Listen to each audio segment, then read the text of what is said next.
Nous avons l'honneur d'avoir invité Stéphane Corcuff, chercheur au CEFC et directeur de son antenne à Taipei. Stéphane est spécialiste de la géopolitique taïwanaise, auteur de plusieurs ouvrages universitaires. Il va nous parler de son nouveau livre, Une tablette aux ancêtres, paru le 4 mars 2015 aux éditions asiatiques. Stéphane, pourriez-vous nous parler brièvement de votre nouveau livre? Alors, ce petit ouvrage, qui est très bref, est écrit sous forme de nouvelles littéraires, mais qui est émaillé d'un certain nombre de notations de terrain et de réflexions qui aident à construire le récit et à expliquer la trame, qui sont d'ordre historique, politique, géopolitique, voire anthropologique. Et l'histoire met en scène un chercheur qui, sur son terrain, fait la rencontre, si on peut employer ce mot, de ce qu'on appelle à Taïwan un Zuxian Paiwei, c'est-à-dire une tablette aux ancêtres qui présente la particularité d'être toute seule, sans visiblement être, sans avoir personne qui lui rende le culte aux ancêtres, et qui présente également une seconde particularité qui attire l'intérêt du narrateur, qui est qu'au lieu d'avoir un nom dessus, comme c'est la tradition, j'ai envie de dire, par définition, elle en a deux. Voilà. Donc l'histoire commence comme ça, et le narrateur va essayer, par sa pratique du terrain, et sans qu'on lui donne les réponses, uniquement par l'analyse du contexte, de trouver les raisons pour lesquelles cette tablette est là, et pourquoi il y a deux noms dessus. Alors il observe le lieu, dans quel type de maison, c'est une maison japonaise abandonnée. Cette maison japonaise, à qui servait-elle? Elle servait à des cadres supérieurs d'une usine à sucre. Cette tablette n'est pas faite sur le modèle des tablettes des Taïwanais, qui sont des tablettes très raffinées, très sculptées, avec un écrin en verre. C'est une tablette qui manifestement vient d'ailleurs, et si elle vient d'ailleurs, elle vient probablement du continent. C'est quelques éléments du contexte qui permettent au narrateur d'essayer d'envisager les raisons de la présence de cette tablette. Et le questionnement se poursuit sur la raison pour laquelle elle est là toute seule, et que personne ne lui rend un culte, ce qui est un peu inquiétant, puisque à Taïwan, en théorie, les âmes défuntes, il faut les nourrir, les choyer, prier pour elles, les accompagner quand elles passent d'un monde à l'autre, pour qu'elles nous laissent tranquilles dans les temps normaux. Voilà. Donc il y a, le narrateur est mis en scène dans une situation qu'on pourrait dire problématique. Donc vous voyez que si c'est un mode littéraire de travail, c'est une démarche en fait finalement très académique. On pose un problème de départ, on analyse le contexte et on va essayer de comprendre quelles sont les raisons du pourquoi. Voilà, les raisons du comment. Et après, l'histoire continue et raconte, disons, les conséquences de l'acte de ce narrateur. Le narrateur va, après réflexion, prendre la décision de ramener cette tablette chez lui. Ce qui, pour un Taïwanais, est une chose épouvantable, parce que le narrateur qui fait ça, la personne qui fait ça, en fait, risque peut-être de s'exposer aux influences de destinée qui ne sont pas les siennes, et peut-être que ces ancêtres affamés qu'on n'a pas nourris, peut-être des ancêtres en colère. On ne sait pas comment ils sont... voilà, pourquoi ils sont restés là tout seuls. Ces ancêtres pourront éventuellement être des influences négatives. Or, le narrateur prend une démarche inverse, fait une démarche inverse, et donc il va en fait prendre la culture taïwanaise à rebrousse-poil. Et donc il va en fait faire le contraire de ce qu'un Taïwanais aurait fait en se disant « Ah, zhe bukanting, on peut y apprendre. Ça, c'est très inquiétant, c'est pas propre au sens taïwanais de bukanting, c'est-à-dire il y a peut-être des esprits mauvais, et donc je vais la ramener. » Voilà. Alors le narrateur la ramène et il analyse dans son récit. Donc moi, j'écris le travail du narrateur, voilà, et le narrateur analyse les réactions des uns et des autres.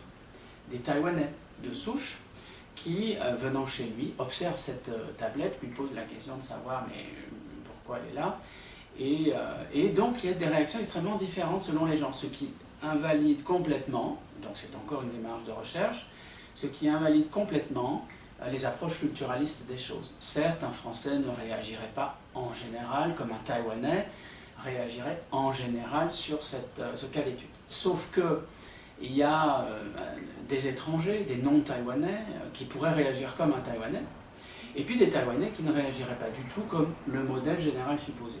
Donc c'est un travail qui, vous le voyez, est un travail non seulement quelque part académique derrière, enfin qui a des dimensions académiques derrière cette dimension littéraire, mais qui en outre est une réflexion aussi méthodologique. On peut voir cette nouvelle comme un travail d'avertissement aux étudiants qu'on est très vite trompé par les approches culturalistes des choses. Voilà. Et donc, bon, l'histoire continue et le narrateur va se demander quoi faire de cette nouvelle à partir du moment où il doit repartir dans son pays, après la fin de son séjour, et qu'il ne considère pas comme acceptable d'amener cette tablette, ou ses ancêtres, selon qu'on y croit ou pas, avec lui. Et donc se pose une nouvelle question qui va être qu'en faire. Il a une idée qui est là encore tout à fait étonnante, c'est de la mettre au temple. Alors va-t-il réussir ou non? C'est une question à laquelle évidemment ici je ne répondrai pas. Et la question qui se pose, va-t-il réussir, va entraîner un argumentaire de sa part au temple pour essayer de vendre son projet, faire accepter un temple qui facture les emplacements des tablettes et qui facture très cher. Donc faire que le temple accepte de donner une place à cette tablette, de faire les rites, etc. Alors va-t-il y arriver? S'il y arrive, quelles seront les conséquences? Ou ne va-t-il pas y arriver parce que, article 1, il n'est pas le descendant de ces deux familles, donc il ne peut pas leur rendre un culte. Il y a une contradiction logique dans l'approche cultuelle des choses dans le monde chinois. Donc la nouvelle pose des questions. Alors elle raconte une histoire qu'on peut lire sur un mode littéraire tout simple. Elle introduit également un Taïwan, mais elle a une vertu autre. Elle peut être lue à beaucoup de niveaux. Elle est en fait très courte, mais extrêmement riche, parce qu'elle a une approche d'introduction académique à Taïwan également, avec des références ici ou là. On sent, je pense, assez vite que cette nouvelle n'est pas écrite in abstracto, comme ça, comme une nouvelle orientale, voilà. Mais qu'elle est quand même basée sur une connaissance intimiste du terrain. Mais en plus de ces introductions académiques, ces notations dont je parlais tout à l'heure, eh bien, il y a une véritable approche de comment traiter un sujet.